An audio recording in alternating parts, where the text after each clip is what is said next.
जरा सोचिए, हजारों साल पुराना ज्ञान जैसे आयुर्वेद और आज का मॉडर्न साइंस, इन दोनों को एक साथ कैसे लाया जाता है? मतलब आयुर्वेद को आज की कसौटी पर कैसे परखा जाता है? आज हम इसी दिलचस्प सफर पर निकलेंगे। हम बात करने वाले हैं आयुर्वेद रिसर्च की नैतिकता के बारे में। तो सबसे बड़ा सवाल यही है कि आयुर्वेद जैसे पुराने ज्ञान पर रिसर्च की जाए तो कैसे की जाए, मतलब वो सुरक्षित भी हो और भरोसे के लायक भी हो, है ना? ये कुछ ऐसा है, समझिए कि हम पारंपरिक ज्ञान और आज की साइंस के बीच एक मजबूत, एकदम भरोसेमंद पुल बना रहे हैं। तो चलिए सबसे पहले इस क्यों को ही समझते हैं। आखिर ये नैतिकता, ये एथिक्स इतने जरूरी क्यों है? सीधी सी बात है, ये किसी भी रिसर्च में भरोसे की नींव होते हैं। और जब बात लोगों की सेहत से जुड़ी हो, तब तो ये और भी ज्यादा जरूरी हो जाते हैं। अच्छा, तो जब हम कहते हैं रिसर्च एथिक्स, तो इसका मतलब क्या है? देखिए, आसान भाषा में ये वो नैतिक सिद्धांत और स्टैंडर्ड हैं जो ये पक्का करते हैं कि कोई भी वैज्ञानिक जांच वो सेफ हो, जिम्मेदारी से हो और पूरी ईमानदारी के साथ हो। आप इसे रिसर्च की दुनिया का रूल बुक समझ सकते हैं, जो बताता है कि क्या सही है और क्या गलत। और ये नियम सिर्फ कोई फॉर्मेलिटी नहीं है, इनका मकसद बहुत गहरा है। सबसे पहली और सबसे जरूरी बात, जो लोग रिसर्च में हिस्सा ले रहे हैं उनकी सेफ्टी, वो सबसे ऊपर है। दूसरी बात, ये पक्का करना कि जो नतीजे आएं वो बिल्कुल सच्चे हों, उनमें कोई हेर फेर ना हो, तभी तो जनता का भरोसा बनेगा। और आखिर में इन्हीं नैतिक स्टैंडर्ड्स के दम पर ही तो आयुर्वेद का सदियों पुराना ज्ञान आज की दुनिया में अपनी वैज्ञानिक पहचान बना सकता है। तो सवाल ये है कि इन नियमों पर नजर कौन रखता है? कौन है ये एथिकल गेटकीपर्स, मतलब वो नैतिक पहरेदार जो हर रिसर्च को जांचते परखते हैं? चलिए अब उन कमिटियों पर एक नजर डालते हैं जो ये बहुत जरूरी काम करती हैं। यहाँ पर ना एक बहुत सीधा साधा बंटवारा है।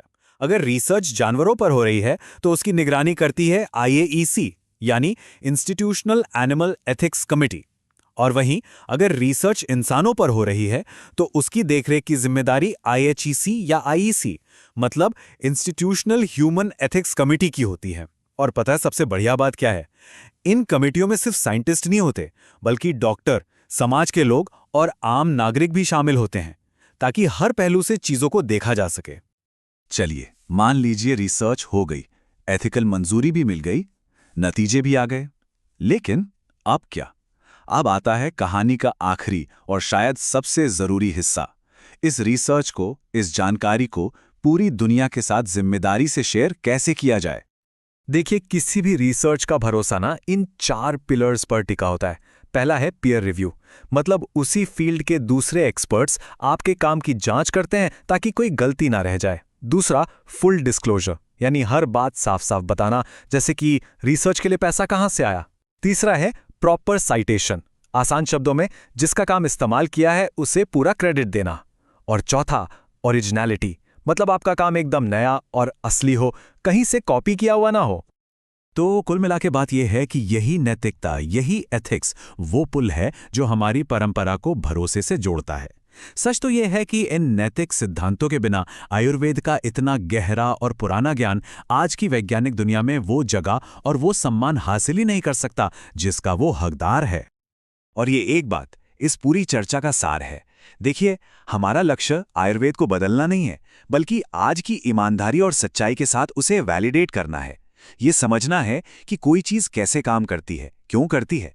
ये कोई टकराव नहीं, बल्कि एक तरह का सहयोग है। और ये सब हमें एक बहुत बड़े सवाल के सामने लाकर खड़ा कर देता है। जब हजारों साल पुराना ज्ञान और आज का मॉडर्न साइंस हाथ में लाते हैं, तो भविष्य कैसा दिखेगा? एविडेंस बेस्ड पारंपरिक चिकित्सा के लिए आगे क्या संभावनाएं हैं? ये वाकई में सोचने वाली बात है ना?